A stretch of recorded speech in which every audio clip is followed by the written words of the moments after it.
What is up, everyone? Welcome to the FAA podcast. Super late night show, 9 p.m. on the East Coast, but got to get it in before the season kickoff for the NFL tomorrow night. We are less than 24 hours away from Lions Chiefs in Kansas City. Super hyped to watch that one tomorrow night.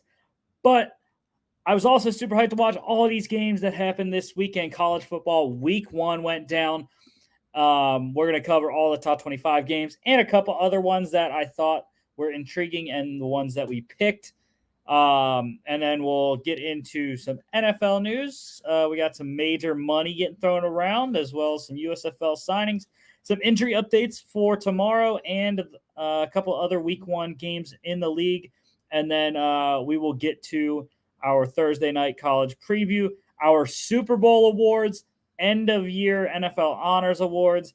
We'll look at our pick standings from last year, and then we will preview the NFL kickoff game that I mentioned. So, first game here. This was Friday night. We had a couple games that we picked. Aflac kickoff game in Atlanta, Georgia, Mercedes-Benz Stadium, where the Falcons play. Louisville, 39-34 win over Georgia Tech. Come from behind win, mind you. Jeff Brom gets his first win as the Louisville Cardinals head coach, and it was spectacular to watch this team come back. Jack Plummer played excellent in the second half. 18 of 31, 58.1%, 247 yards, 3 touchdowns, 1 pick, 9 carries for 51 yards. And they had everything rolling. The defense was playing particularly well, also a lot better than they did in the first half, and they ended up getting the win and covering for me. Haynes King, the Texas A&M transfer, I forgot Jack Plummer transferred from Cal for Louisville, but for Tech there, Haynes King coming over from Texas A&M had himself a whale of a first game also. 19 of 32, 59.4%, 313 yards, 3 touchdowns, 1 interception, 10 carries, 53 yards, and a crucial fumble. Never saw the guy, and Louisville got the ball in a good position to go win the game and seal it. But leading the game in rushing, Cardinals running back Jawar Jordan, 7 carries, 96 yards, a touchdown, 1 catch for 6 yards. Former Louisville running back Trey Cooley scored twice on the ground in this game, 9 carries, 52 yards, and the 2 touches. Georgia State transfer Jamari Thrash had a excellent debut as a Louisville Cardinal, 7 catches, 88 yards, 2 touchdowns to lead the game in receiving. You also had receiving touchdowns caught by Georgia Tech's wide receiver Chase Lane and wide receiver Eric Singleton Jr. and Georgia transfer tight end Brett Seether. And then the other touchdown catch for Louisville came from wide receiver Kevin Coleman. Defensively, I am going to go with probably Georgia Tech defensive back Clayton Powell-Lee. 5 tackles, 3 solos, 1 pass deflection, and a pick. Georgia Tech cover +7. I got it at -4 though. On the I had -4 and I had +2.5. 2 different ones there, but covered both those. Over 49.5 easily, 73 in that game. The other game that we covered on Friday, Stanford beating up on Hawaii 37-24. Rainbow Warriors home opener in Honolulu. Did not go very well. Braden Shager, once again, though, pretty solid game. 30 of 53, 56.6%, 355 yards, 3 touchdowns. And the no turnovers is the biggest thing I see from Braden Shager in the first 2 games against Vandy and Stanford. Now, he needs help. Like, if Hawaii could just have a defense, like, I think that Braden Shager could make this Rainbow Warriors team a winner. But the defense has given up, I think it was 35 last week, 37 this week. So it's not very good right now for the Bows defense. But they can find it. I mean, Shager's got the arm talent and the offense to go get some wins on the islands. Stanford starting quarterback Ashton Daniels, first career start for him, pretty solid, 25 of 36, 69.4%, 248 yards, 2 touchdowns, 11 carries for 42 yards as well. That is a really solid start for Daniels in his young career. Stanford running back Casey Filkins led the game in rushing, 6 carries, 67 yards, 1 catch for 5 yards. Emmitt Smith's son EJ had a rushing touchdown in this game. And the story of the game, though, was Stanford tight end Benjamin Urasek. He was one of the stories, I should say, because Stanford defensively had a player that was another story. But Urasek, though, one of the best tight ends in college football, 9 catches, 138 yards, a touchdown. He is their offense. So they will go to him early and often at Stanford this season. Hawaii wide receiver Pofele Ashlock, the true freshman, had another 100-yard day, 8 catches, 114 yards, 2 touchdowns. So excellent start to his young career. And then touchdowns also coming from wide receiver Stephen McBride for Hawaii and John Humphreys from Stanford. And also, I forgot to mention, Stanford wide receiver Bryce Farrell also rushing a touchdown in. Defensively, I mentioned Urasek for Stanford. Offensively, defensively, linebacker David Bailey was the story there. Sophomore, 6 tackles, 6 solos, 3 sacks, 4 tackles for loss.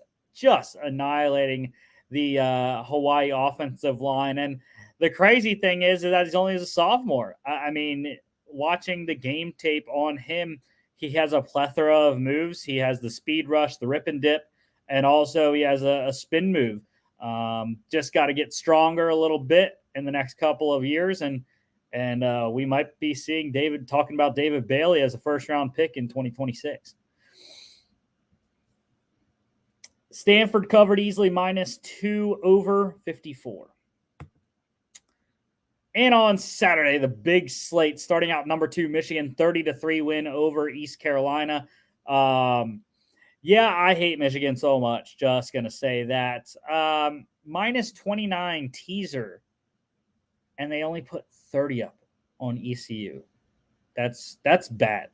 Like, everyone wants to say Michigan dominated East Carolina, but, bro, you put 30 up on ECU that lost their longtime quarterback in Holt Nailers to the NFL, and they really didn't have much. So I don't know why you only put 30 up. Leading 30-0 all game, and then the backups give up a field goal at the buzzer really pissed me off. But anyways, J.J. McCarthy for the Wolverines, 26 of 30, 86.7%, 280 yards, 3 touchdowns. That's a nice day for him, getting off the field early. ECU, 2 quarterbacks for them.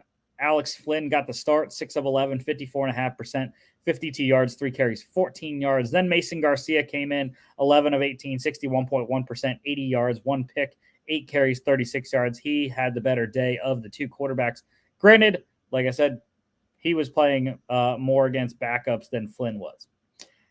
Michigan running back Blake Corum led the game in rushing, 10 carries, 73 yards, a touchdown, and 3 catches for 5 yards. Michigan wide receiver Roman Wilson had a great day. 6 receptions, 78 yards, 3 touchdowns, hat trick for him to lead the game in receiving. And then my defensive player of the game, there weren't a lot of stats, so I'm going to go with Michigan linebacker Junior Colson, 5 tackles, 3 solos, 2 tackles for loss. ECU plus 36, they covered under 53.5 easily. How about the Vols? Number 12, Tennessee, crushing Virginia 49-13 at Nissan Stadium in Nashville. Joe Milton, good start to his Tennessee starting year, even though he started last year and then got supplanted by Hendon Hooker. 21 of 30, 70%, 201 yards, 2 touchdowns, 9 carries, 33 yards, 2 rushing touchdowns as well, 4 tutties on the day for Milton. After him, it was the freshman Nico Ayamaleava, 2 of 3, 66.7%, 11 yards. Tony Muskett got the start, the Monmouth transfer for the Cavs. 9 of 17, 52.9%, 94 yards. Tough sledding for him. Anthony Calandria came in after him. Did not fare well. 2 of 7, 28.6%, 12 yards. 2 carries for 17 yards. Tennessee running back Jalen Wright led the game in rushing. 100-yard day for him. 12 carries, 115 yards, 2 receptions for 8 yards. But it was his teammate, Dylan Sampson, that really had the great day. 13 carries, 52 yards, a hat trick, 3 touchdowns on the ground, and a 9-yard receiving touchdown. So just like Milton Sampson, 4 TDs on the day. Also scoring a touchdown, UVA running back Paris Jones on the ground. Tennessee wide receiver Ramel Keaton led the game in receiving, 3 catches, 66 yards. And then the other passing touchdown from Milton went to Tennessee tight end Jacob Warren, an 11-yard receiving score. Defensively, there were a bunch of a couple of good performances there. I'll say both of them. Tennessee defensive lineman Tyler Barron and James Pierce Jr., both 3 tackles, both 2 solos, both 2 sacks, and then Barron with 2.5 tackles for loss, Pierce 2 tackles for loss. So excellent day for the Tennessee defensive line. Tennessee minus 27.5. They covered over 56. How about Coach Prime? Now, we all picked TCU on Friday. It's all right. Everyone else did too. But 45-42 over number 17 TCU in Fort Worth, mind you. Coach Prime has arrived, and at least for one game, it seems like they are here to stay. So Shedeur Sanders, in his FBS debut, all he did was throw for 38 of 47, 80.9% completion, by the way, 510 yards, 4 passing touchdowns, breaking Colorado's single game passing yards record, 510. So, yeah, there's really not much to say after that. TCU quarterback Chandler Morris, 24 of 42, 57.1%, 279 yards, 2 touchdowns, 2 picks, 5 carries, 30 yards, and a rushing touchdown. The 2 picks were the key on the day, both in the red zone. Both could have led touchdowns, and that was the difference, really. I mean, 3-point loss for TCU, so they get those touchdowns. They get one of those, and obviously, the Horned Frogs win. So TCU running back Imani Bailey led the game in rushing. There was a lot of yards in this one. 14 carries, 164 rushing yards for Bailey there. His teammate, kind of like the Tennessee game, the teammate getting the touchdowns, even though the other one got the yards. TCU running back Trey Sanders, the Alabama transfer, 15 carries, 46 yards. The hat trick, 3 touchdowns on the day. For Colorado, running back Sevion Wilkerson, he scored a rushing touchdown. And then a big day for his teammate, running back Dylan Edwards, 6 carries, 24 yards, a touchdown, and a fumble. But massive receiving day, 5 catches, 135 yards, and 3 touchdowns, including a 75-yarder. Colorado wide receiver Xavier Weaver led the game in receiving outside of Edwards, 6 catches, 118 yards. You also had another receiver over 100 for the Buffs, wide receiver Jimmy Horn Jr., 11 receptions, 117 yards, and a touchdown. And then catching touchdowns from Chandler Morris, tight end Jared Wiley, and wide receiver Dylan Wright for the Frogs. Defensively, it has to go to, and I feel like every game it's going to be Colorado corner Travis Hunter, 3 tackles, 1 solo, 1 pass deflection, 1 interception.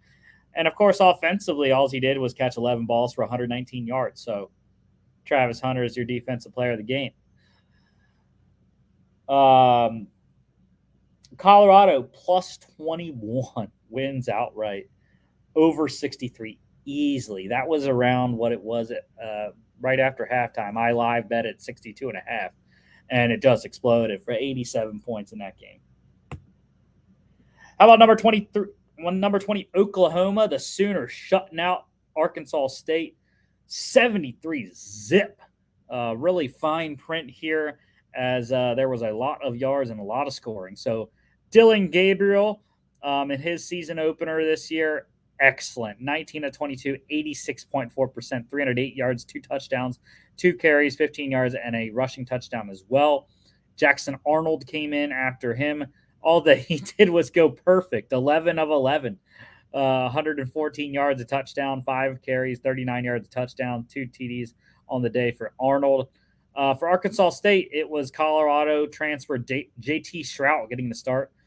Struggling in this one, 12 of 26, 46.2%, 148 yards, and a 10-yard carry. Jackson Daly came in after him, completed his only pass for 12 yards, and had 3 carries for 11 yards to lead the team in rushing for the Red Wolves. Oklahoma running back Javante Barnes led the game in rushing, 13 carries, 49 yards, 2 receptions, 17 yards. You had his 3 other running backs for Oklahoma scoring touchdowns. Tawi Walker with 2, Marcus Major with 1, and Caleb Hicks with 1. Oklahoma wide receiver Nick Anderson led the game in receiving, 2 catches, 68 yards. And then you had touchdown receptions from Oklahoma wide receivers Drake Stoops and Jaden Gibson, and a touchdown reception for wide receiver Gavin Freeman, along with an 82-yard punt return touchdown for Mr. Freeman there. Defensively, there really weren't many stats, so I got to go with Oklahoma defensive lineman Ethan Downs, 2 tackles, 1 solo, 1 sack, 1 tackle for loss. Oklahoma covered easily, minus 36, doubling it up, actually. Over 57.5 by themselves. Number 25, Iowa, the Hawkeyes, getting a win in their opener, 24-14 over Utah State. Cooper Legis got the start for the Aggies, 32 of 48, 66.7%. 213 yards, 1 touchdown, 1 pick, 7 carries for 17 yards. Michigan transfer Cade McNamara in his Iowa debut, 17 of 30, 56.7%, 191 yards, 2 touchdowns. So decent, but not the greatest. Only 24 points on the board. We'll see if Iowa can get more this week after they got knocked off the rankings for only a 10-point win over Utah State. Deacon Hill also came in after McNamara, 1 of 3, 33.3% for 5 yards. Iowa running back Caleb Johnson led the game in rushing, 19 carries, 63 yards, and a touchdown. Utah State wide receiver Terrell Vaughn led the game in receiving. Great game for him, 12 catches, 93 yards, and a touchdown. And then Iowa touchdown receptions went to wide receiver Seth Anderson and McNamara's Michigan teammate, their tight end Eric All coming over to Iowa as well. Defensively, I'm going to go with Utah State linebacker MJ Tafisi Jr. Great game, 12 tackles, 8 of them solos, 3 tackles for loss.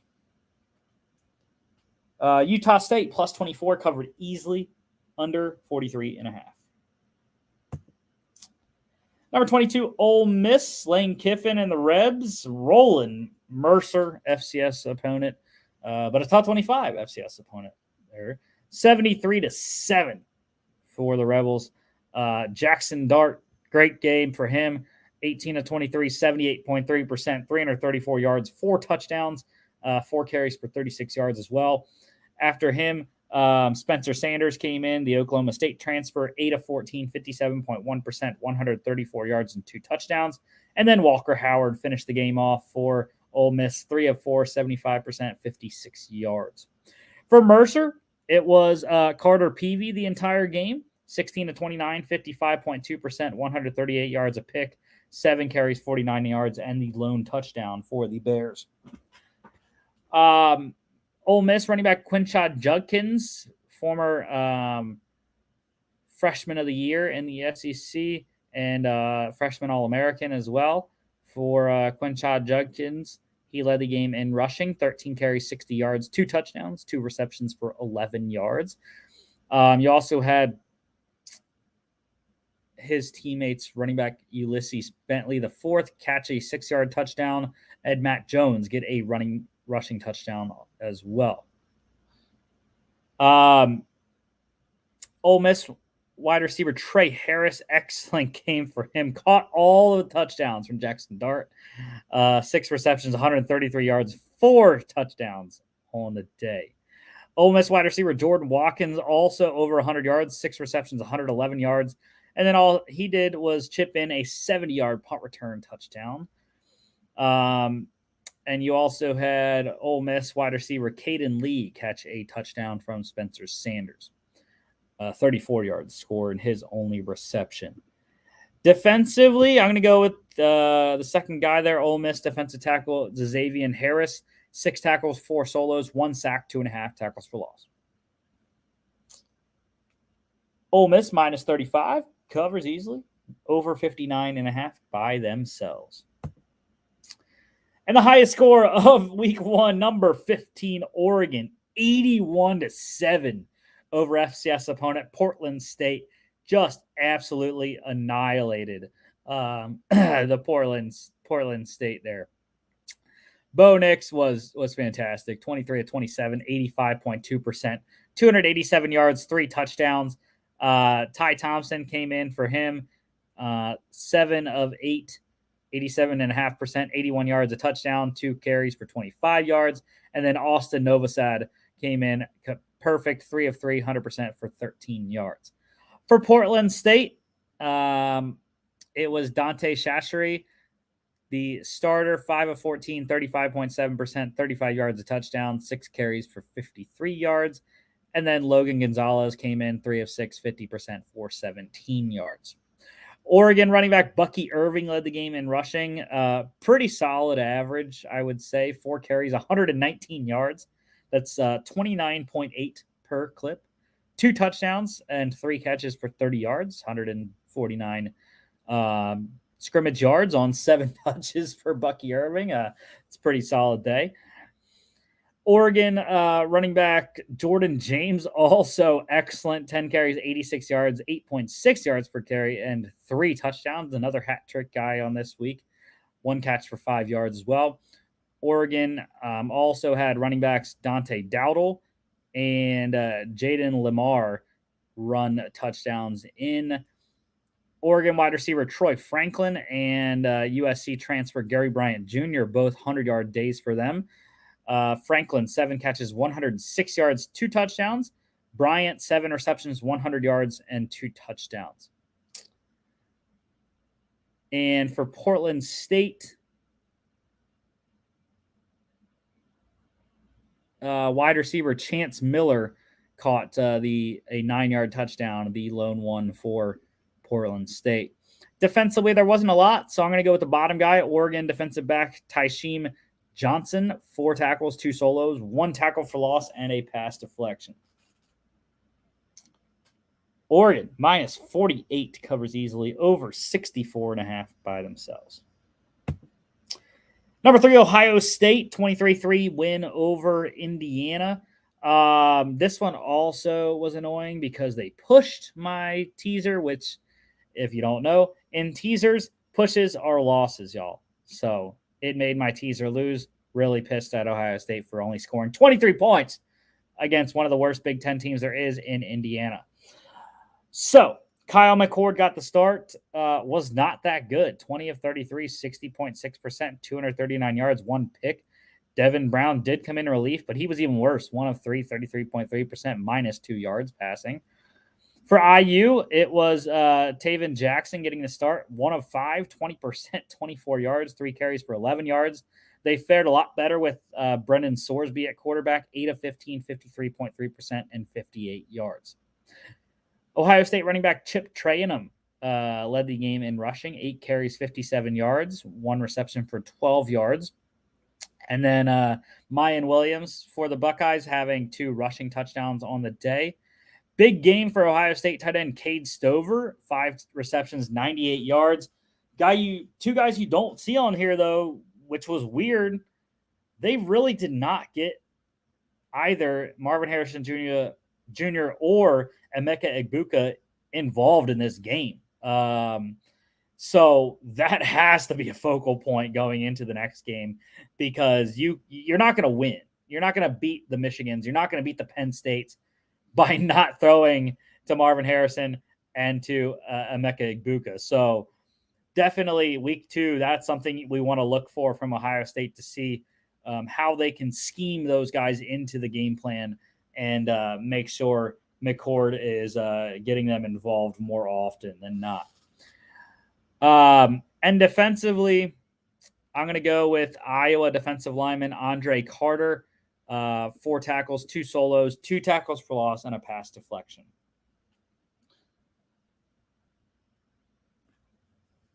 Indiana cover plus 30, under 59 easily.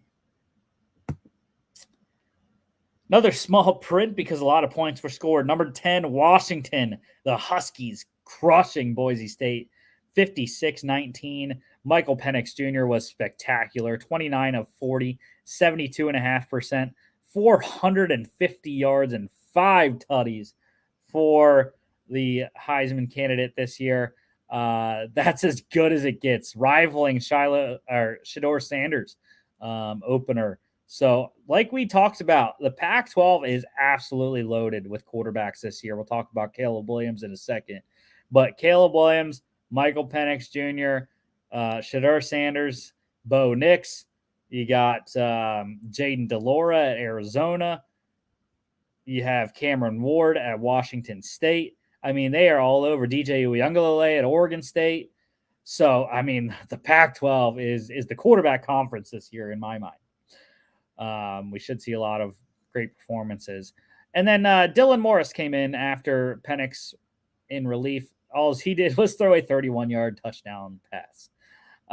For Boise, Taylon Green got the start. Struggled, 19 of 39, under 50%, 48.7%, 244 yards, 1 touchdown. The 2 picks were paramount. 5 carries for 31 yards. Like to see more rushing from Taylon Green. That's really what he does best right now in his young career, just second year. So as his passing evolves, I think you can wane him off the running, but I think right now what is best for the Broncos is to let Taylon Green run.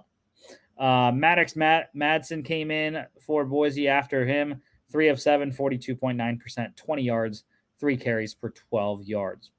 Boise State running back George Halani led the game in rushing, 10 carries, 51 yards, 2 receptions, 7 yards. You also had touchdown runs from Boise State running back Ashton Genty. He was a 2 touchdown scorer on the day, 10 carries, 44 yards, a rushing touchdown, and then big day receiving, 4 receptions of 109 yards and a touchdown reception. And for Washington, running back Dylan Johnson, the Mississippi State transfer, scoring a rushing touchdown in his Huskies debut. Of course, who else would lead the game in receiving but Washington wide receiver Rome Odunze? 7 receptions, 132 yards, and a touchdown. But he wasn't the only 100-yard receiver for the Huskies. Jalen Polk, 3 catches, 101 yards, and a touchdown as well. You also had Washington wide receiver Jalen McMillan, close to 100 yards, 8 receptions, 95 yards, 2 receiving touchdowns, and also a 19-yard rushing touchdown. So a hat trick of touchdowns for McMillan. I'm using that way too much this show. But there was a lot of guys that scored 3 touchdowns at the skill positions this weekend. Also for Washington, tight ends Jack Westover and Josh Cuevas catching touchdowns. Cuevas is a 31-yard score on his lone reception. Defensively, I got to go with the bottom guy, Washington corner Devon Banks, 2 tackles, none of them solos, but 4 pass deflections. That is an excellent game for a corner to have. Washington minus 14 covers easily, over 59 also pretty easily, almost by themselves. How about the Longhorns? Number 11, Texas, 37-10 romp over Rice. Quinn Ewers looked pretty good, 19 of 30, 63.3%, 260 yards, 3 touchdowns, 8 carries, 12 yards, and a 4th touchdown on the ground there. Journeyman, I guess we can call him now, Rice quarterback JT Daniels. decent game, really. 14 to 26, 53.8%, 149 yards, 1 touchdown. The 2 picks stung, but it's tough when the talent gap is what it is with Texas against Rice. Malik Murphy came in relief of Quinn Ewers.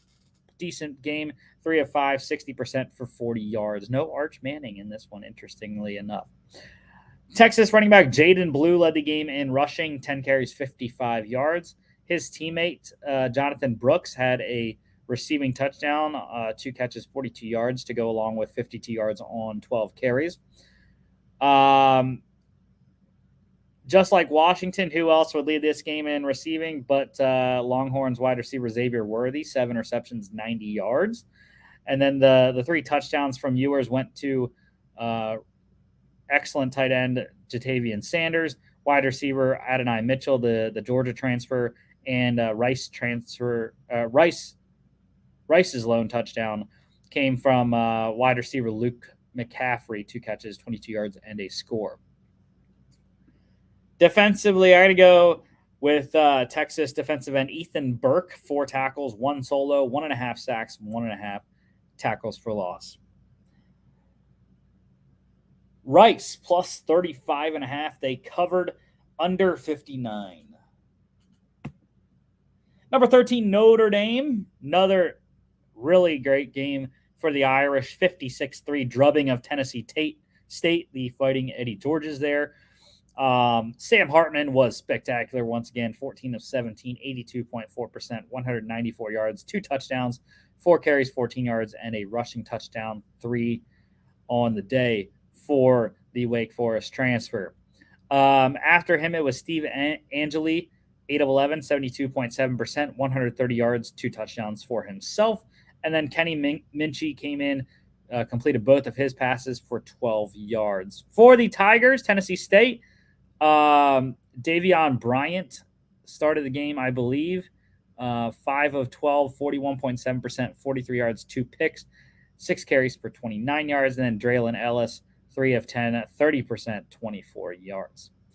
Once again, Audric Estime for the Irish had a really good game. 13 carries, 116 yards, 1 touchdown, 1 reception for 7 yards. Love Audric Estime, man. We also had rushing touchdowns from Notre Dame running back Jeremiah Love. Gibran Payne had a receiving touchdown, 2 catches, 45 yards. And also Jadarian Price for Notre Dame had a receiving touchdown, 2 catches, 51 yards there. Notre Dame wide receiver Jaden Thomas led the game in receiving, 4 catches, 62 yards. Irish wide receiver Chris Tyree caught his only ball for a 24-yard score, as did tight end Holden Stays, catching his only reception for a 4-yard touchdown. Defensively, got to go with the bottom guy. Notre Dame corner Clarence Lewis, 1 tackle. It was a solo and a 33-yard pick 6. Notre Dame minus 48.5 covers that. Believe that was the biggest cover of the weekend. Over 55 by themselves, the Irish. How about the Badgers? Number 19, Wisconsin, 38-17 over the Bulls of Buffalo. Really annoyed me that they did not cover the spread. So, I don't have any words, Wisconsin. I still believe you're going to go 11-1 and get to the Big Ten title game, but I got to see more. Cole Snyder led the game in passing for Buffalo, 26 of 41, 63.4%, 194 yards, 2 touchdowns. It was really a good day for Buffalo, holding Wisconsin at bay for most of the game until the running backs took over in the second half. Tanner Mordecai, SMU transfer, 24 of 31, 77.4%. That was the thing, though. He was super accurate, 77% there, but only 189 yards. There was a lot of short throws. There weren't really a lot of deep completions. So we need to get the intermediate and deep routes going for this Wisconsin offense if we're going to get to where I think that they can go this year under Luke Fickell. 1 touchdown, 2 picks for Mordecai. Also caught a ball for minus 5 yards on a trick play. The running backs were It looked like a old school Wisconsin game, the way the stats ended up. Over 300 yards rushing for the Badgers. Wisconsin running back Ches Malusi, 13 carries, 157 yards, 2 touchdowns, led the game in rushing. And, of course, Braylon Allen is there as well, 17 carries, 141 yards, 2 touchdowns for him also. A massive receiving day for Allen, 7 receptions, 25 yards. Good to see that, though, for his NFL prospects' future. Wisconsin wide receiver Will Pauling led the game in receiving, 5 receptions, 55 yards. And you had Bulls wide receiver Cole Harity catch 2 touchdowns, both from Cole Snyder there. And then Shamir DK for Wisconsin caught his only reception for a 29-yard score. Defensively, got to go with the guy on the bottom. Buffalo linebacker Sean Dolak had a great game. 8 tackles, 7 solos, 1 tackle for loss, and a pick. Buffalo, plus 29, covered easily, over 52.5. Go Dogs, number 1, Georgia, beating up on FCS UT Martin, 48-7. It did not look good early. I will say that. It was 7-0 after the first quarter. But they got it together, got the scores that they needed, and got out unscathed. So, new starter, quarterback Carson Beck, 21 of 31, 67.7%, 294 yards, 1 touchdown, 3 carries for 12 yards, and a rushing score also. People thought Carson couldn't run like Stetson, and, well, he showed it off a little bit that he could. Georgia ended up playing 3 quarterbacks in this one. Brock Vandagriff came in after Beck, 2 of 3, 66.7%, 77 yards, and his first touchdown.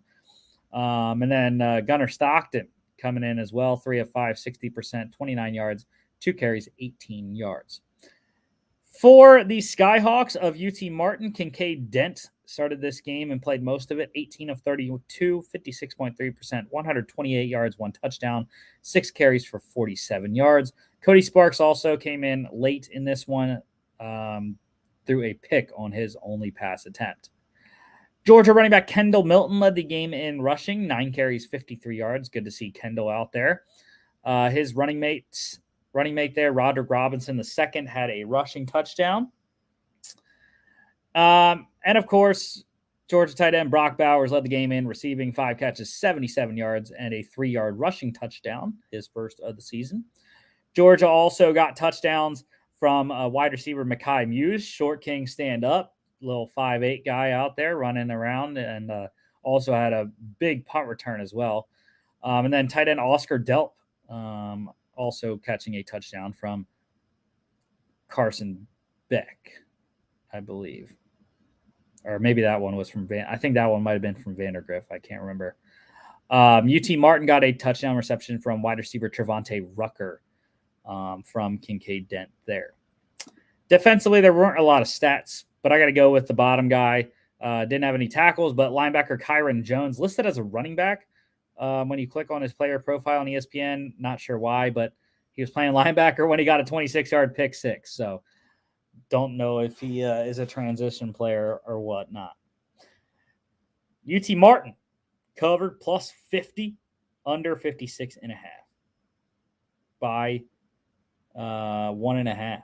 That was a tough one for the over bettors. How about the Trojans? Number 6, USC crushing Nevada, 66-14. Once again, Caleb Williams was just stellar. 18 of 24, 75%, 319 yards, 5 touchdowns, 3 carries for 42 yards. Miller Moss came in for him. Really excellent day for Moss as well. 7 of 10, 70%, 134 yards, and a touchdown. For Nevada, the 2 quarterbacks playing in this one, Colorado transfer Brendan Lewis, 18 of 29, 62.1%, 182 yards, and a fumble. And then A.J. Blanco came in 4 of 5, 80%, 129 yards, and a touchdown.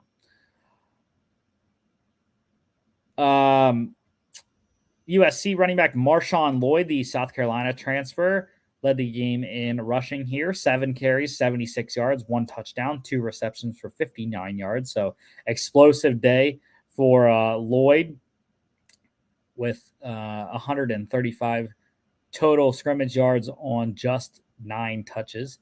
USC running back Quentin Joyner also with a rushing touchdown, as did Nevada running back Sean Dollars, the Oregon transfer.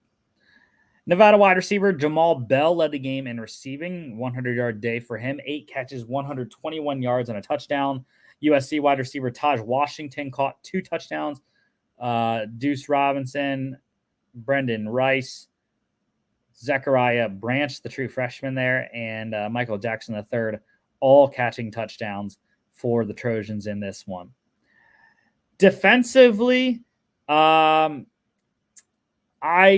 probably just have to go with the defensive touchdowns, right? I love defensive touchdowns. So that's probably who I'm going to go with here, even though Shane Lee did have a good game for the Trojans.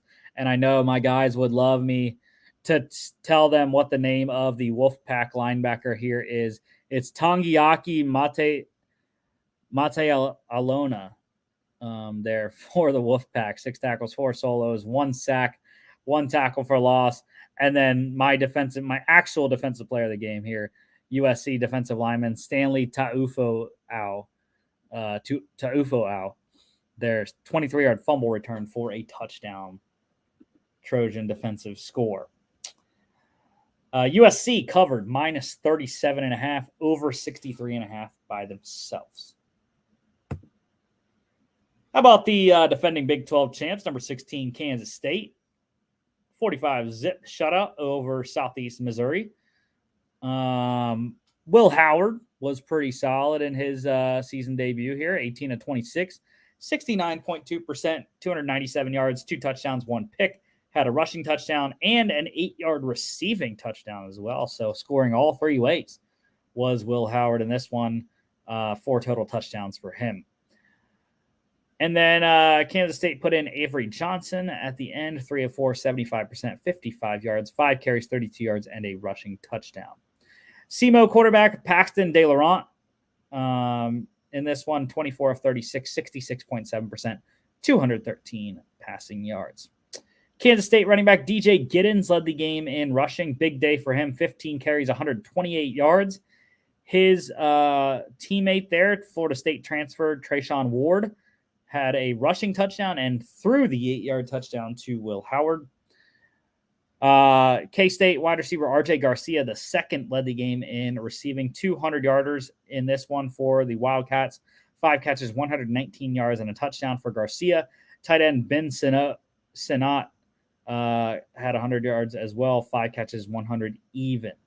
And also a big day for SEMO wide receiver Ryan Flournoy. 10 catches, 96 yards for him. You had a receiving touchdown also go to wide receiver Jaden Jackson for the Wildcats. And my defensive player of the game is going to go to K-State linebacker Austin Moore, 6 tackles, 3 solos, 1 sack, 3 tackles for loss. Kansas State covered minus 28.5, under 56.5. The Aggies, number 23, Texas A&M, beating up on the New Mexico Lobos, 52-10. Connor Wegman in his first start for the Aggies, pretty solid. 18 of 23, 78.3%, 236 yards, 5 passing touchdowns, big number there, and 3 carries for 22 yards. So that's a good start for Wegman and the Aggies offense under new offensive coordinator Bobby Petrino.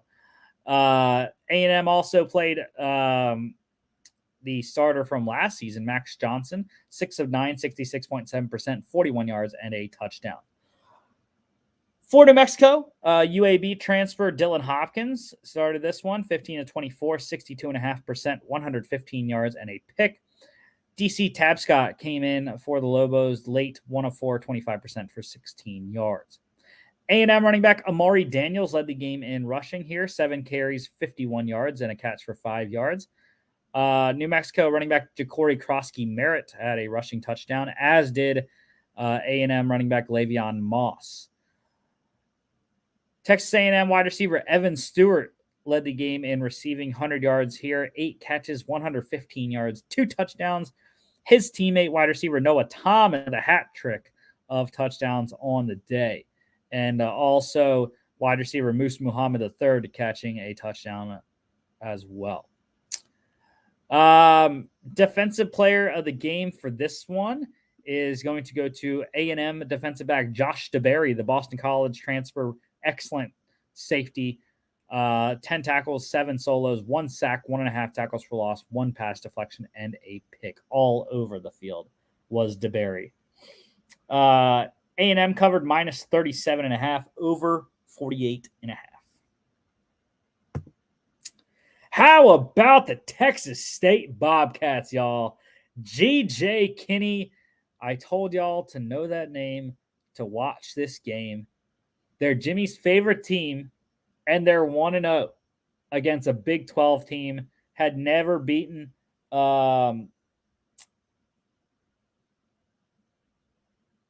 and a Power 5 school, I believe, was the stat. I couldn't remember, but they do it in G.J. Kinney's coaching debut for Texas State. And what a game it was. This offense was electric. The defense was pretty solid as well. They harassed Blake Shapen a bunch of the day before knocking him out of the game with a knee injury. Blake Shapen, 21 of 31 for Baylor, though, 67.7%, 303 yards, 2 touchdowns, and a rushing score. Sawyer Robertson came in late for Baylor in the second half, 6 of 12, 50%, 113 yards and a pick, 3 carries, 14 yards, and a fumble. The Auburn transfer, TJ Finley, was spectacular, 22 of 30, 73.3%, 298 yards, 3 touchdowns, 6 carries, 18 yards, a rushing touchdown, and a fumble. Texas State running back Ismail Mahdi led the game in rushing, 6 carries, 83 yards, a touchdown, also caught a 10-yard receiving touchdown as well. Texas State running back Jamal Jeter had a rushing touchdown, and his other teammate Denario Davenport caught a 27-yard touchdown as well. Texas State wide receiver Joey Hobart led the game in receiving, 6 catches, 105 yards, and a touchdown. Baylor tight end Drake Dabney also over 106 for 101 and 2 scores on the day for him. A lot of great defensive performances in this one. I'm going to go with Texas State defensive end Sam Latham, though. 4 tackles, 3 solos, 1 sack, 2.5 tackles for loss. Watch out for the Bobcats. I'm just saying. Plus 26.5. They went outright by 11. Wasn't even close. Over 58.5 easily. 73 in that one. Not scoring 73 in this game. Houston, 17-14 over UTSA. I was really disappointed by the Roadrunners. Thought they would win this game as I lone wolfed them, I believe. And it just never materialized. I didn't get to watch this one, but the stats tell it all for Frank Harris. 18 of 36, just 50%, 209 yards, 1 touchdown. The 3 interceptions had to have been killers all day. 9 carries, 45 yards. That's about on par for Harris there. Donovan Smith, Texas Tech transfer, I believe from last year, though. 22 of 34, 64.7%, 233 yards, 2 touchdowns, 13 carries, 31 yards. UTSA running back Kavorian Barnes led the game in rushing, 16 carries, 103 yards on the ground, 1 touchdown, 1 catch for 4 yards. You had UTSA wide receiver Joshua Cephas over 100, 9 catches, 123 yards and a touchdown, so big day for him. Big day also for Cougars wide receiver Samuel Brown, 6 catches, 106 yards.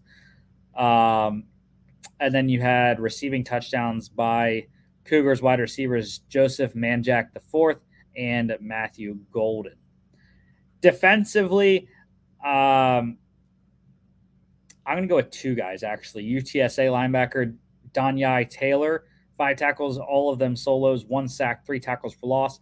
And Houston defensive back Malik Fleming, 3 tackles, all of them solos, 2 picks. He was a transfer in from ECU.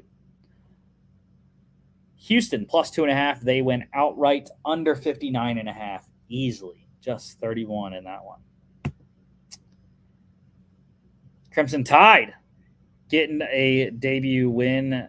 Number 4 Alabama, 56-7 over Mid-Tennessee State.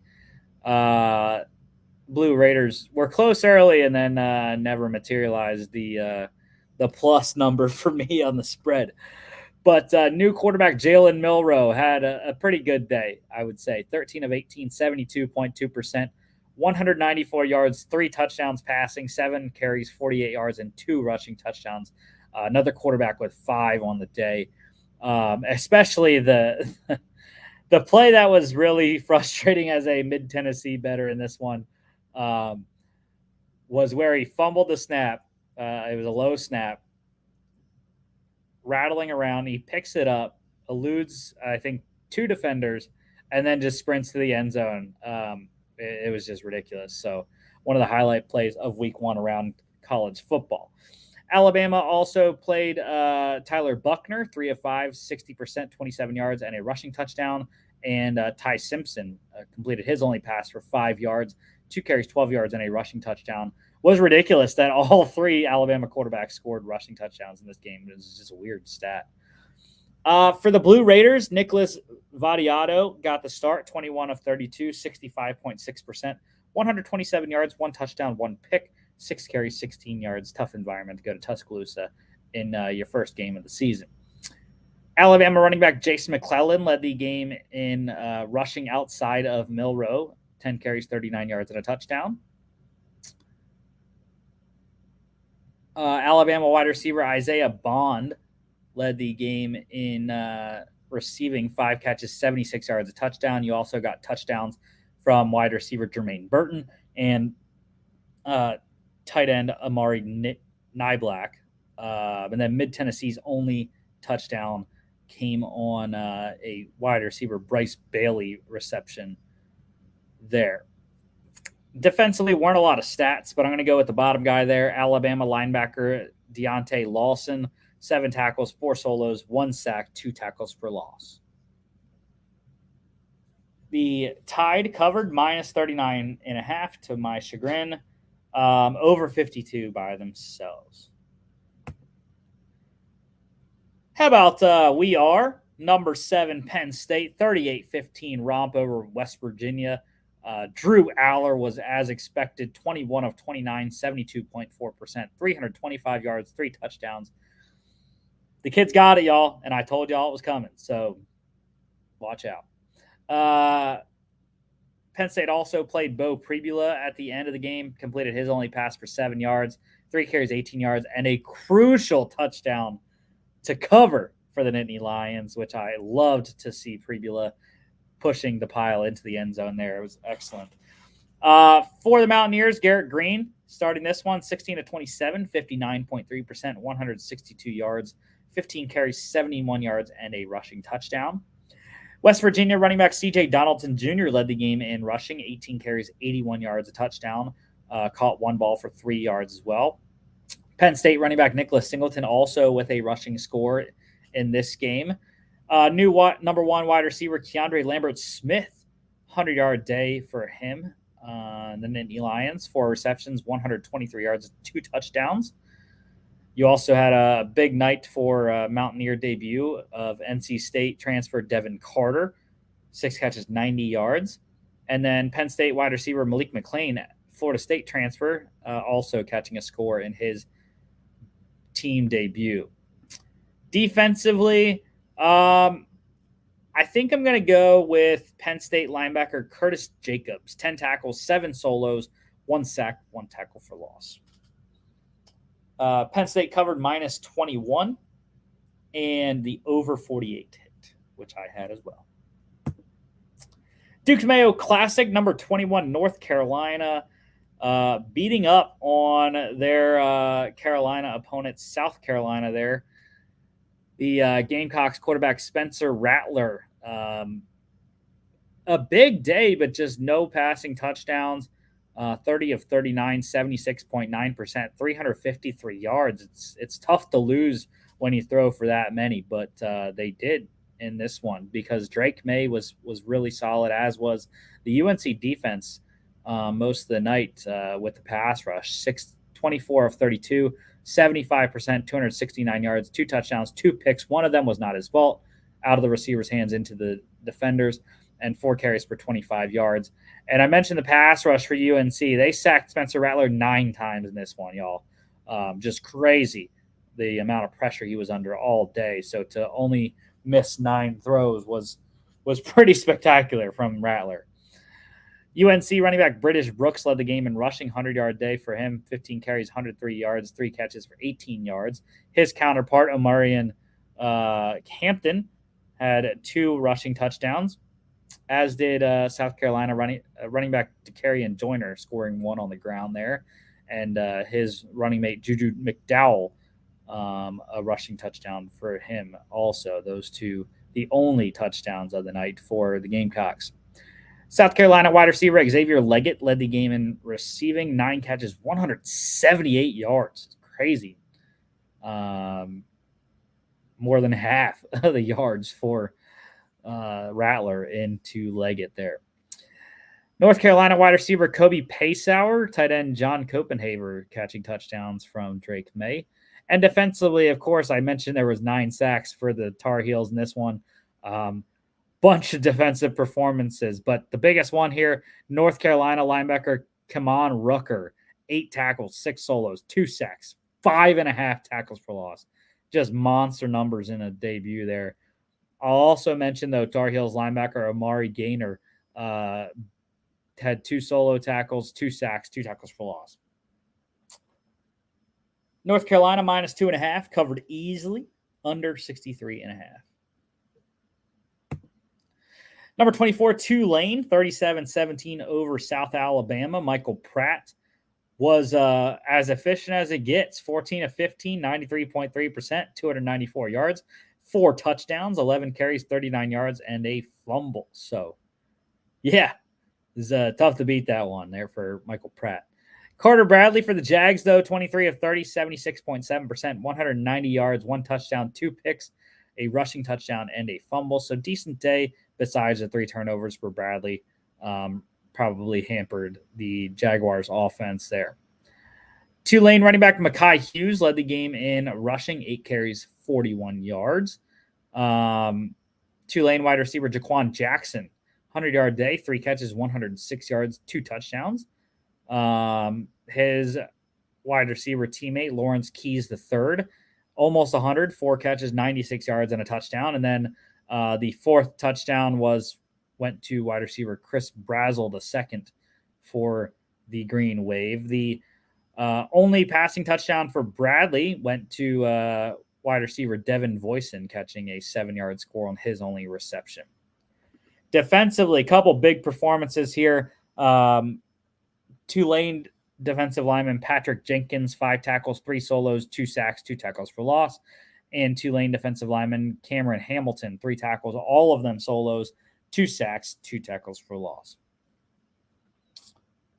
Tulane minus 6 covers easily, over 51. BYU 14-0 shutout of Sam Houston State, welcoming them into the FBS.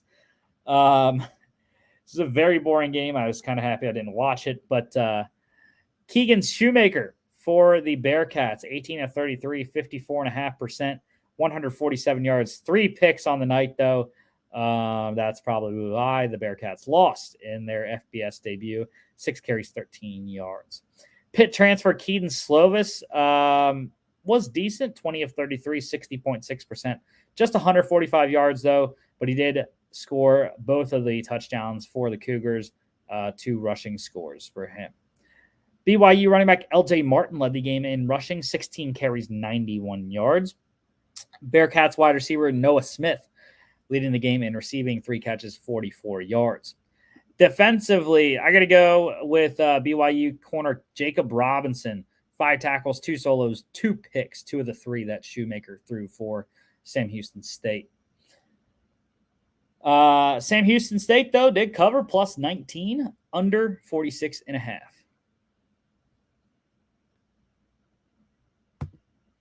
UCLA 27-13 win over Coastal Carolina. It was the debut of a new quarterback for the Bruins. Ethan Garber got the start, actually. I was shocked by that with Dante Moore, Colin Schlee in the mix there. But Garber is getting the start, 10 of 17, 58.8%, 121 yards, 1 touchdown, 2 picks, those 2 interceptions, leading to his benching and the true freshman, Dante Moore, coming into the game and saving the Trojans day. 7 of 12, 58.3%, 143 yards, 2 touchdowns, 1 pick. I would have to think Coach Kelly goes with Dante Moore this weekend. Grayson McCall, Chanticleer's quarterback. Turnovers really hindered the Chants night. 27 of 42, 64.3%, 271 yards, 1 touchdown, 2 picks, and a fumble. Jarrett Guest came in, completed his only pass for 18 yards in relief. UCLA running back Carson Steele, the Ball State transfer, had a ball in his first game as a Bruins. 13 carries, 76 yards, 4 catches for 20 yards, and a receiving touchdown. Coastal wide receiver Sam Pinckney led the game in receiving. Big night for him. 9 catches, 39 yards, and a touchdown. Also big night for UCLA wide receiver J. Michael Sturdivant, the Cal transfer. 5 catches, 136 yards, and a touchdown. And then the other touchdown from Dante Moore going to running back Carson Ryan, 21-yard receiving score there. Defensively, 2 guys. 1 Coastal safety Clayton Isbell, 9 tackles, 5 solos, 3 picks on the night. Picked both quarterbacks off. And then UCLA's defensive lineman Laiatu Latu, their leading pass rusher, 4 tackles, 3 solos, 3 sacks, 3 tackles for loss. Massive night for him.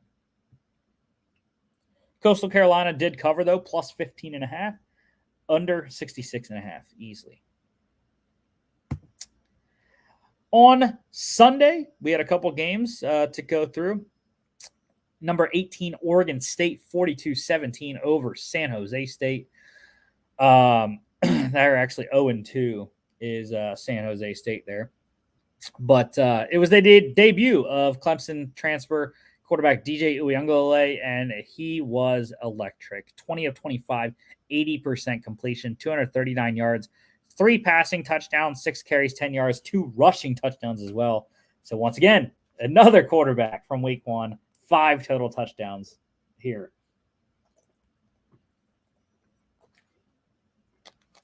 In relief of DJU was Aiden Childs, a true freshman, 2 of 3, 66.7%, 37 yards, led a touchdown drive. San Jose State quarterback Chevin Cordero was disappointing, to say the least. 18 of 32, 56.3%, 143 yards, 7 carries, 26 yards, and a fumble. That was partly due to the Oregon State defense.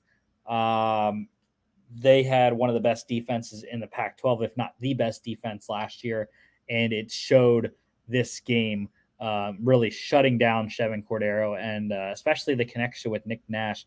You don't see him on this board of this game after he scored 3 touchdowns against USC last week. Jay Butterfield came in relief of Cordero, 7 of 9, 77.8%, 80 yards and a touchdown. Pretty nice relief effort for Butterfield. Oregon State running back Damian Martinez, massive day for him. 18 carries, 145 yards, 2 receptions, 19 yards. You also had his teammate Deshaun Fenwick punching one in for a rushing touchdown. San Jose State tight end Sam Olsen led the game in receiving, 6 catches, 60 yards, and a 0-yard fumble return for some fumble recovery for a touchdown. Chevin Cordero fumbling at the 1-yard line into the end zone, where Olsen recovered. Oregon State had wide receivers Anthony Gold and Jeremiah Noga, Brandon Alvarez, and tight end Jack Velling catch touchdowns from Uiagalelei. Defensively, 2 guys from the Beavers I want to talk about. Defensive back Jaden Robinson, 4 tackles, 3 solos, 3 pass deflections, and linebacker John McCartan, 3 tackles, all of them solos, 2 sacks, 2 tackles for loss. The Beavs covered minus 14 easily, and San Jose State did not cover my plus 24 teaser, which was the last leg. 3rd straight teaser loss on the last leg, which has been fantastic run. And then the over 56 hit in this game. Camping World kickoff in Orlando, Florida. Camping World Stadium, number 8, Florida State, demolishing number 5, LSU, 45-24. It was an even first half. And then Jordan Travis showed up. Just complete domination in the second half by the Seminoles and knocking LSU off in their season debut. Jaden Daniels for the Tigers, though, 22 of 37, 59.5%, 346 yards, 1 touchdown, 1 pick, 15 carries, 64 yards. Jordan Travis, like I mentioned, was the story, though. 23 of 31, 74.2%, 342 yards, 4 touchdowns, 1 pick, 7 carries, 38 yards. And what do you know? Another quarterback scoring 5 touchdowns in week 1. Florida State running back Trey Benson led the game in rushing outside of Daniels, 12 carries, 47 yards, 1 catch for 7 yards. LSU running back Noah Kane and Trey Bradford both scoring rushing touchdowns in the first half. LSU wide receiver Brian Thomas Jr. led the game in receiving of the 300-yarders in this game, 7 catches, 142 yards and a touchdown. How about instant impact from Michigan State transfer Keon Coleman for the Seminoles, 9 catches, 122 yards, 3 touchdowns. What do you know? Another skill position guy catching 3 touchdowns or scoring 3. And then, of course, the guy from that is returning to Florida State, Johnny Wilson, massive 6'4" frame, 7 receptions, 104 yards for him. And then South Carolina transfer tight end Jaheim Bell having 2 scores in this one, 1 receiving and a 4-yard rushing touchdown at the end of the game also. Defensively, I'm going to go with the bottom guy there, Florida State linebacker DJ Lundy, 3 tackles, 2 solos, 1 sack, 1.5 tackles for loss.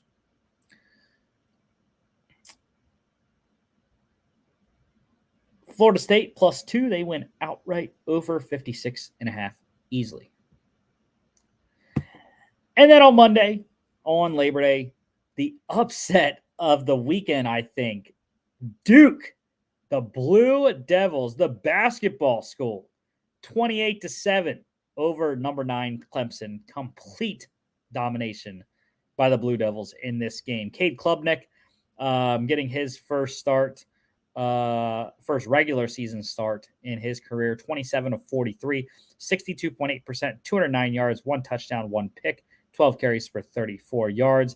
But my man, my guy, Riley Leonard, I told y'all, he was the guy to watch. That's why I bet on Duke. That's why I live bet Duke money line as well. I bet the spread pregame. But Riley Leonard, y'all, McShay has him number 3 quarterback next year. He's a baller. That's what he does. The passing numbers weren't great in this one. The rushing numbers were. So, he'll get better at the passing, but it's fine. 17 of 33, 51.5%, 175 yards. Passing, 8 carries, 98 yards, and a touchdown on the ground. He was excellent. I thought he played a lot better than his passing stats show. Very accurate with the football. Threads the needle in there. And great decision-making as well. As you can see, no turnovers for him. Clemson running back Will Shipley led the game in rushing. Big night for him. 17 carries, 114 yards, 6 receptions, 29 yards, and a receiving score. The 2 Duke running backs, Jordan Waters, Jaquez Moore, or just Quez there, both having rushing scores on the night. Clemson wide receiver Antonio Williams led the game in receiving, 7 catches, 56 yards. And I don't know why ESPN didn't have the stats, defensive stats on there. It's 2 days past the game. Y'all need to have those defensive stats on there. But the stats that they did have, my defensive players of the game are Duke defensive end R.J. Oben and defensive tackle Aaron Hall. Both had 1 tackle, both solo tackles, 1 sack, 1 tackle for loss apiece. Duke plus 12.5, they win outright, under 54. And our FCS game of the week, it was a pretty decent one. Southern Illinois, 49-23 over Austin Peay. The Salukis getting it done. Nick Baker, 16-23, 69.6%, 219 yards, 3 touchdowns for him, 15 carries, 16 yards on the ground for the Saluki quarterback. Hunter Simmons came in for him at the end, 4 of 7, 57.1%, 44 yards, and a 12-yard rush as well. For the Govs, quarterback Mike DeLello, 20 of 34, 58.8%, 214 yards, 2 touchdowns, 2 picks, and a fumble. Again, we talk about the trend all the time. Turnovers lead to losses, 3 of them for DeLello, none for the other quarterbacks of SIU there. SIU running back Roe Elliott led the game in rushing, 8 carries, 39 yards, and a touchdown. You also had rushing touchdowns from Austin Peay's C.J. Evans Jr. and Justin Strong for SIU. He had a rushing touchdown and a receiving touchdown. And then SIU running back Jalen Benefield caught a long receiving touchdown, 3 catches, 72 yards there. Caleb Wagner also for the Salukis rushing a 3-yard touchdown in there. SIU wide receiver Isaiah Hartrup led the game in receiving, 5 catches, 80 yards, a touchdown, and a fumble. And then touchdown catches from Austin Peay's wide receivers Cam Thomas and Kenny Odom in this game. Defensive player of the game, they don't list tackle stats or anything really for the FCS games, but they do list turnovers, and Salukis linebacker Dune Smith had a 26-yard pick six. He is my defensive player of the game here. All right, we're finally into the news here. USFL news. A bunch of re-signings, a bunch of solid players getting re-signed to their team. Stallions, back-to-back champions, re-signing their starting running back CJ Marable. Good signing there. Panthers, Michigan Panthers, re-signing wide receiver Devin Ross. And more importantly, I think anyways, their 2023 number 1 overall pick, Michigan State offensive tackle Jarrett Horst, number 1 overall in the USFL collegiate draft this year. So he is now signed with the Panthers team. The Philadelphia Stars re-signing defensive end Adam Rodriguez, leading the league in sacks last 2 years combined, 15 total between the 2 seasons. And the Pittsburgh Maulers re-signing a big playmaker, wide receiver Isaiah Henney, had an 82-yard punt return touchdown, longest in USFL history, and also an all-USFL player. NFL news. I know Jimmy is sad about this one. Former Vikings tight end Kyle Rudolph has retired. Vikings and Giants tight end Kyle Rudolph there. Great career for Rudolph. Longevity was there. And never the greatest in terms of stats, but always reliable in the red zone. How about the Cardinals? Now, head coach Jonathan Gannon said he is not going to announce a starter, but insider Ian Rappaport did tweet out the Cardinals are expected to start quarterback Joshua Dobbs and Clayton Tune as the backup there in week 1. Saints, rookie quarterback Jake Haener. He has been suspended for the first 6 games of the season for a PED violation. Hate that for Haener, but you got to know, bro. You got to know the rules. So Haener will be away from the team for the first 6 games. IR, Patriots placing offensive lineman Riley Reif on IR. He is out for the first 4, as is Texans starting right tackle Titus Howard, also placed on IR after having hand surgery from an injury in training camp. Injuries for week 1. Rams already ruling out wide receiver Cooper Kupp with his hamstring issue. Head coach Sean McVay said IR is not out of the question at this point. Chiefs, wide receiver Kadarius Toney. He has a knee with his knee injury, is good to go for week 1, so he should be out there. Someone who might not be out there, tight end Travis Kelce. He has a bone bruise on his knee. He is questionable for tomorrow officially, so monitor that. Make sure you're getting your lineup set, all right? I know it's fantasy season, so make sure you monitor the Kelce injury as kickoff approaches tomorrow night. Good news for the Seahawks. Rookie wide receiver Jackson Smith-Njigba expected to play this week, head coach Pete Carroll said. Bad news for the guys up north here in Wisconsin. Packers wide receivers Christian Watson and Romeo Doubs both did not participate in practice today with hamstring injuries, so monitoring that one as well. That would be massive loss for that offense if both were unable to play. You would have to look at Jaden Reed, the rookie out of Michigan State, as well as the rookie out of Oregon State tight end Luke Musgrave more often in that offense. One release to note, the Ravens released quarterback Anthony Brown from their practice squad.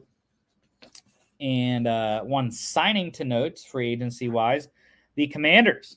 They signed Giants wide receiver Jamison Crowder to their practice squad, back with the team that drafted him.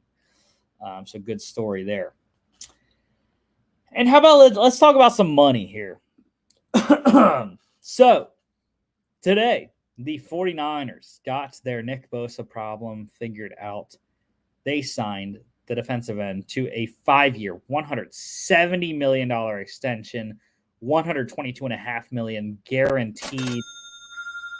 I believe that deserves 2 cha-ching, because that is a lot of money, y'all. And it's the richest contract in NFL history for a defensive player.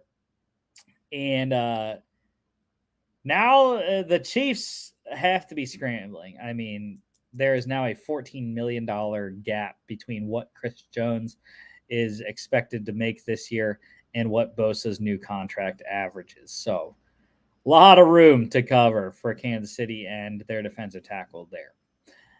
And the Cowboys also getting a deal done. They signed right tackle Terrence Steele to a 5-year, $86.8 million extension, $98.1 million max value, $50 million guaranteed. Also, another massive cha-ching there for Dallas. They've gotten a lot of contracts done this offseason. Trayvon Diggs, CeeDee Lamb among them. So, yes, Terrence Steele, big extension there in Dallas. And just a couple workouts to note for the Jets. They worked out 3 wide receivers, Kenny Golladay, James Prochet, and Jeff Smith this week.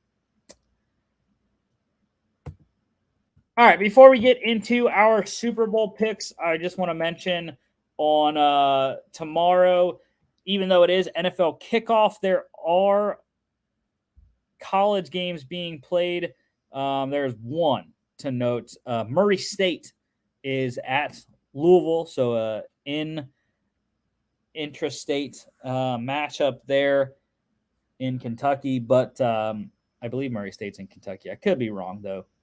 Anyways, that one is going on tomorrow, and I don't think – yeah, okay, so that's the only game on tomorrow college-wise. Let's get to our Super Bowl picks. That's what everyone's coming to see. So we're starting off with Jimmy here. This is Jimmy's AFC bracket, so the records got a little skewed here whenever put the PowerPoint into StreamYard, but that's all right. So Jimmy has the Cincinnati Bengals, number 1 overall seed, 14-3, getting the bye. Chiefs at the 2nd seed, 13-4. Bills, 11-6, winning the AFC East in the 3rd seed, and the Jags winning the AFC South at 11-6. Your 5th seed is the Cleveland Browns, 10-7. 6th seed, 10-7, Pittsburgh Steelers, so 3 from the AFC North, and the New York Jets get in at 10-7 as the 7th seed. So moving on, the wild card round results here. The Cleveland Browns go into Jacksonville and win that game. They head on to Cincinnati to play an AFC North matchup there. The Steelers upset the Bills in Buffalo. Bold choice for Mr. O'Malley here. And the Chiefs take care of the Jets at home in Kansas City. So your divisional round matchups in Jimmy's mind is an AFC North battle. Cincinnati hosting Cleveland. Kansas City hosting Pittsburgh. All three AFC North teams getting into the divisional round. They got a 3-4 chance, 75% to win the Super Bowl. So, or to make it to the Super Bowl. So, In his divisional round matchups results, he has the Bengals heading on to the AFC Championship to host it in Cincinnati. And they will take on a rematch with the Kansas City Chiefs of the AFC Championship last season. Chiefs beating the Steelers in KC to move on to Cincinnati. So, Jimmy's AFC Championship game, Bengals Chiefs. Let's head on to Logan's AFC bracket. Kind of similar. He has the Chiefs 15-2 as the number one seed. They get the bye. Bengals also 15-2. Second seed there, winning the AFC North. Jags win the AFC South at 12-5. And he has the Dolphins winning the AFC East at 12-5. Logan also has the Cleveland Browns at 5th seed, 11-6 there. Chargers coming into the playoffs, 11-6 in the 6th seed. And the Bills, 11-6 in 7th.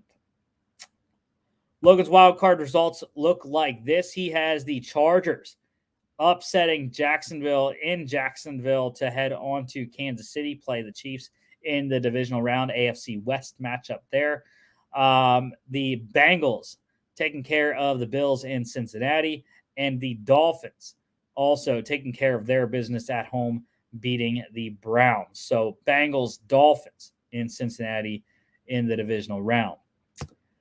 Divisional round results here. The Bengals beat the Dolphins in Cincinnati to move on to the AFC Championship game. Chargers go to Kansas City, upset the number one seeded Kansas City Chiefs, defending Super Bowl champs there, to make it to the AFC Championship game in Cincinnati against the Bengals. So Bengals, Chargers for Logan's AFC Championship. And here is my AFC bracket, and it is juicy, y'all. I'm just saying. So I have the Miami Dolphins as the number one overall seed in the AFC this year. 13-4 for Tua Tagovailoa and that Dolphins team win the AFC East. Bengals win the AFC North 13-4 as well. The Chiefs coming in third seed win the AFC West 11-6. Jags are my fourth seed, 11-6, winning the AFC South. Fifth seed for me, 12-5, is the Buffalo Bills. Sixth seed, I have the Steelers going 11-6, and Chargers sneak into the playoffs 10-7 in the seventh seed, just over the New York Jets, who I have also finishing 10-7. Wild card round results here. The Bills go to Jacksonville and win.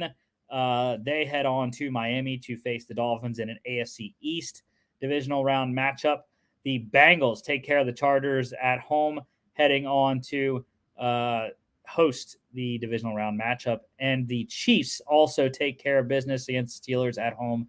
And we get the AFC Championship game rematch in the divisional round in Cincinnati. Bengals Chiefs there.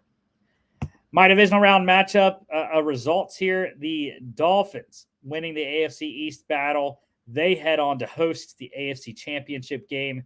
The Bengals beating the Chiefs in a revenge game for Joe Burrow and co. in Cincinnati. They head to Miami to play the Dolphins in the AFC title game. Dolphins, Bengals for me in the AFC Championship. My NFC bracket looks like this. The Eagles are the defending NFC champs, and rightly so. They are my number one seed, 13-4 season for them. Number two is the Seattle Seahawks, 11-6 record, winning the NFC West. I have the New Orleans Saints winning the NFC South at 9-8 in the third seed. Fourth seed is the Green Bay Packers, winning the NFC North at 9-8 as well. Fifth seed, you have the San Francisco 49ers at 10-7. Sixth seed, the Dallas Cowboys at 9-8. And the New York Giants also at 9-8, finishing in the seventh seed. Wild card results here. The Niners go to Green Bay and upset the Packers like they always do. Wouldn't be surprised there. They head to Philly to face the Eagles and the number one seeded Birds. Seahawks take care of the Giants at home. to move on and host a divisional round matchup, as do the Saints. They put a thorn in the Cowboys' side like they tend to do as well, and move on to Seattle. My divisional round results: the Eagles beat the Niners at home once again, staying home for the NFC title game. And the Saints upset the Seahawks in Seattle, getting revenge for the Beastquake, and head to Philly to face the Eagles in the NFC Championship game. So my NFC Championship: Eagles, Saints. Logan's bracket looks like this, and what a shocker it is. The New Orleans Saints, 15-2 as his number 1 seed. Dallas Cowboys winning the NFC East, 13-4 as the number 2. Third seed, Niners win the NFC West, 12-5. Vikings winning the NFC North at 9-8. Eagles sitting in the first wild card, 12-5. Seahawks, 11-6 record, are your 6th seed, and the Falcons get in 2 NFC South teams in his prediction, 9-8 for Arthur Smith and company. Logan's wild card results look like this. The Seahawks go to San Francisco in an NFC West matchup and beat them to head to New Orleans for a divisional round matchup. The Eagles upset Minnesota in Minneapolis, head to Dallas for an NFC East divisional round matchup. And his divisional results look a little different. The Seahawks upsetting New Orleans in the Superdome to head to the NFC Championship game, and the Cowboys winning the NFC East battle to host the NFC Championship game against Seattle. So Logan, NFC Championship game, Dallas hosting Seattle. Jimmy's NFC bracket, here it is. The 49ers are your number 1 seed, 13-4, winning the NFC West. Eagles also 13-4, winning the NFC East in 2nd place. The Vikings are your 3rd seed. Of course they are, Jimmy. 12-5, winning the NFC North. Saints 10-7, they win the NFC South here. The Seahawks 11-6 are your 5 seed. Cowboys at 10-7 are your 6th, and the Lions sneak in as the 7 seed and 9-8. Wild card round results here: the Seahawks upset the Saints in the Superdome to move on to the divisional round and face the NFC West foe in San Francisco. The Eagles take care of the Lions at home in Philly, host the divisional round playoff game against the Minnesota Vikings, who take care of Dallas in Minneapolis. So divisional round results for Jimmy look like this. The Niners win the NFC West battle, hosting now the NFC Championship game, and the Eagles also taking care of business at home. Of course they do. It's Minnesota and Philly. What else do you expect? And head to San Francisco for a rematch of the NFC Championship game. So 49ers, Eagles is Jimmy's NFC title game. And here we have it, Jimmy's championship game, Super Bowl selection. So NFC Championship, Niners, Eagles. He has the San Francisco 49ers making Super Bowl 58, and your NFC champions are San Francisco in terms of Jimmy. Jimmy's AFC championship bracket, Bengals hosting the Chiefs, and the Bengals getting revenge. It's 2 revenge games by the number 1 seeds for Jimmy here. Niners over Eagles, Bengals over Chiefs. Niners, Bengals, rematch of the old school Super Bowl with Joe Montana, Super Bowl 23, it looks like, was or Super Bowl 16. Super Bowl 16 and 23 played by those 2 squads there. But Yeah, rematch of those two. And Jimmy has the Cincinnati Bengals winning their first Super Bowl title in Super Bowl 58. My Super Bowl looks like this. Championship weekend, the Eagles against the Saints. The Philadelphia Eagles, back-to-back NFC champions in my scenario. The Dolphins over the Bengals. The Miami Dolphins are heading to Super Bowl 58. And this looks like a homer pick, but it's not really that unrealistic. The Philadelphia Eagles win their second Lombardi trophy in franchise history over the Miami Dolphins in Super Bowl 58. And Logan, his championships and Super Bowl looks like this. The Dallas Cowboys hosting the Seattle Seahawks. The Cowboys and his former Packers coach, Mike McCarthy, getting to Super Bowl 58, winning the NFC Championship. AFC side, the Cincinnati Bengals hosting the LA Chargers. The Bengals getting back to the Super Bowl against Dallas. And Logan's Super Bowl 58 champion is also, just like Jimmy, the Cincinnati Bengals' first Super Bowl in franchise history. So, just to recap, Bengals for Jimmy and Logan, Philadelphia Eagles for me, Super Bowl 58 champions. And now let's get into our awards picks for 2023 Coach of the Year. So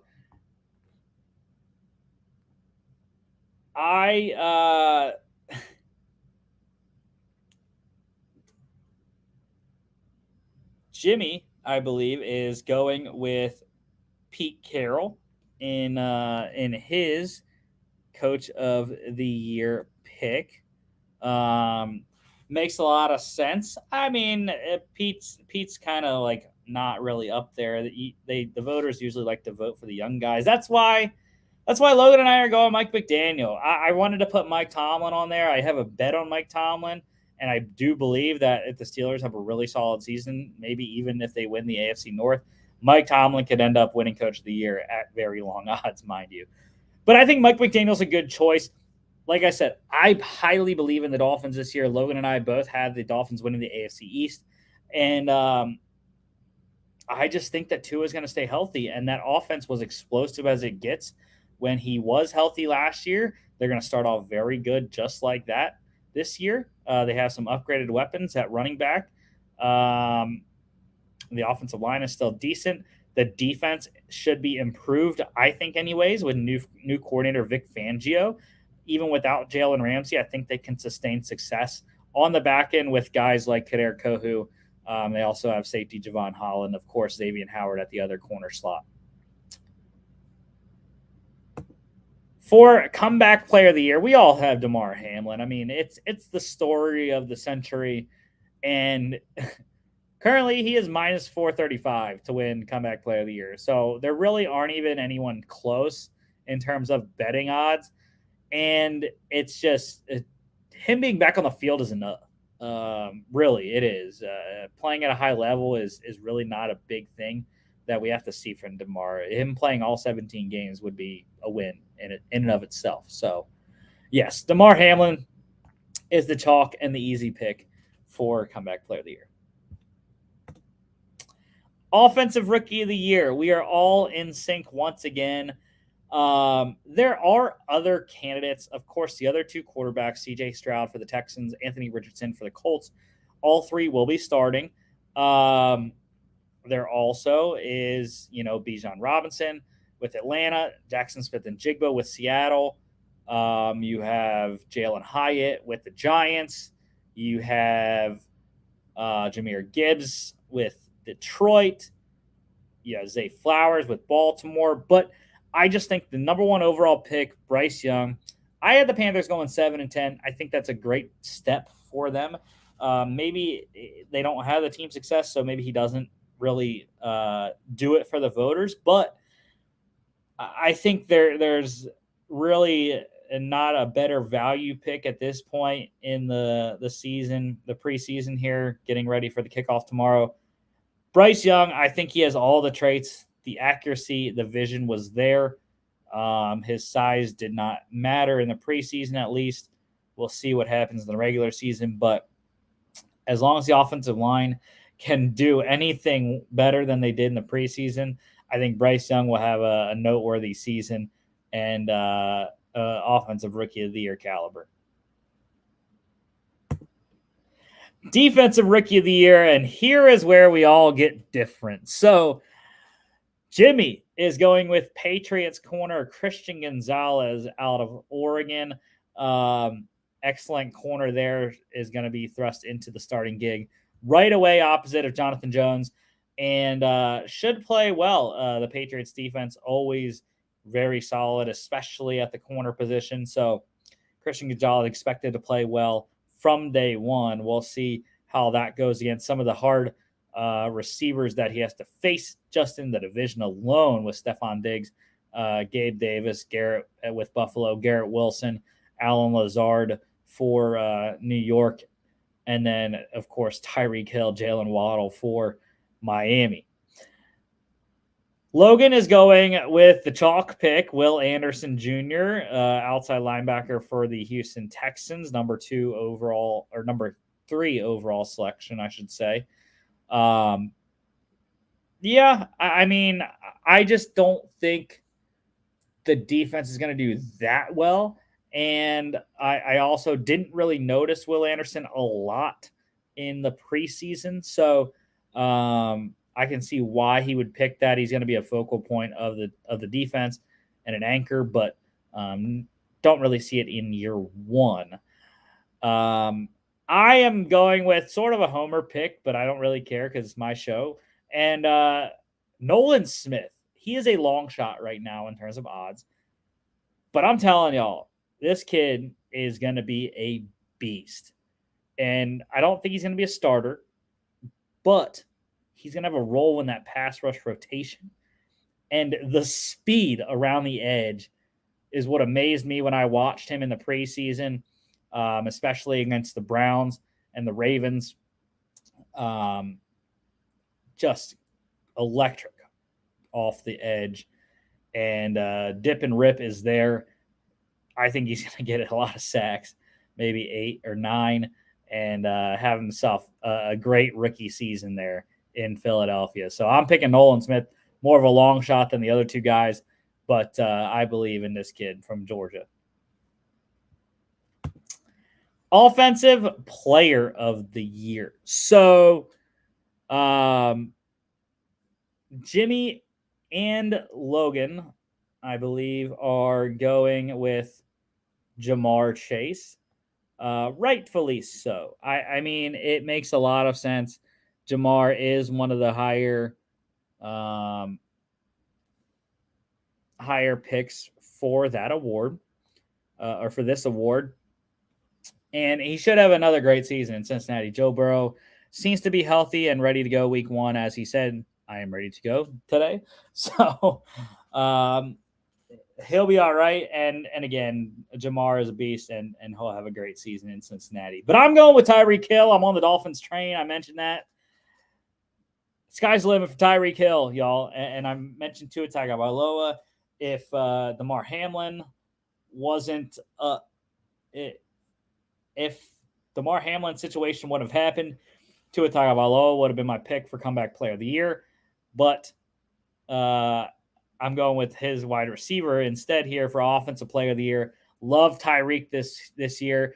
Only got to draft him in, I think, one of my leagues because I never was really that high in the draft order. But I think he's going to have a magical season. Was off to a great start last year. I believe broke a lot of Dolphins records as well. So Tyreek Hill is my pick for offensive player of the year. Defensive player of the year.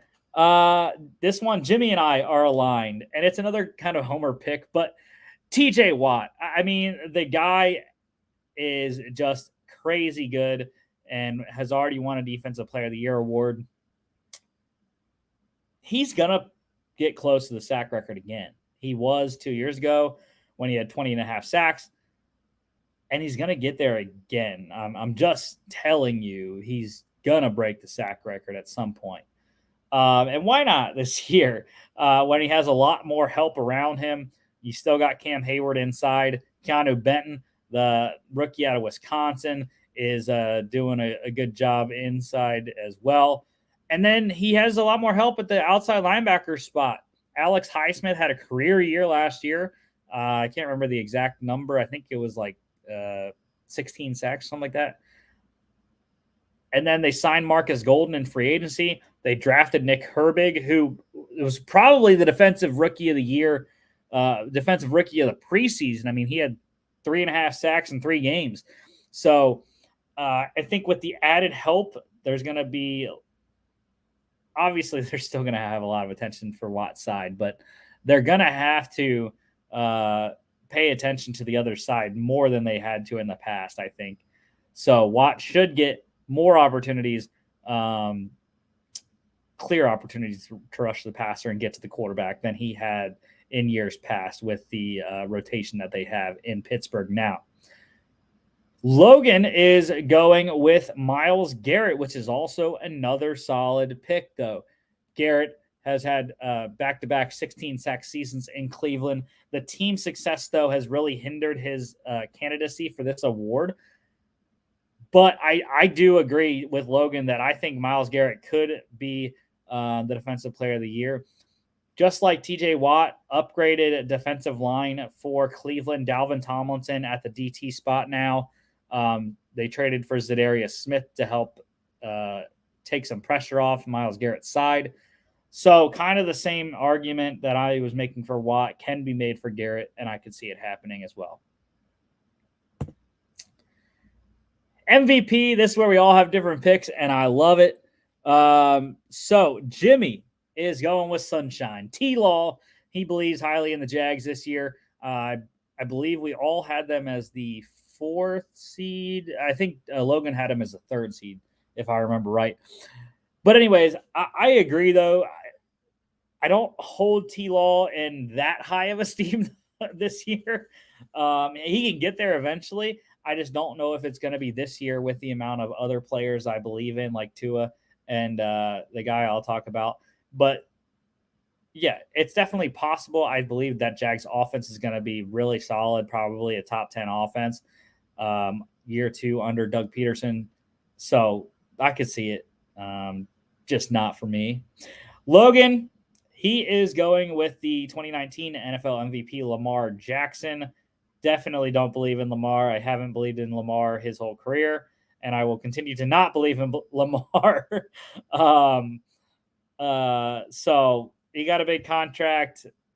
I still don't believe that he can throw the ball effectively for 17 games, and he's been injured the last 2 years. So prove it, bro. Like, that's my thing with Lamar. Like, prove it. Prove me wrong. Whatever. My MVP pick, though, is J. Herb. Justin Herbert, I think, is going to have a stellar season in LA under the bright lights. He's going to be a star in the big city there. And he's going to outperform by a lot. The Chargers team is definitely the better team in LA right now. But, yeah, I think with Mike Williams, Keenan Allen, the addition of Quentin Johnston, who really didn't do a lot in the preseason in terms of what I saw from the Chargers. Austin Eckler is going to be a beast like always. I think he's going to have a great season in a contract year. And what I think for Herbert is really just the Kellen Moore addition at OC is a big upgrade. So Justin Herbert is my pick for MVP. Let's go do it. LA Chargers on the up and up.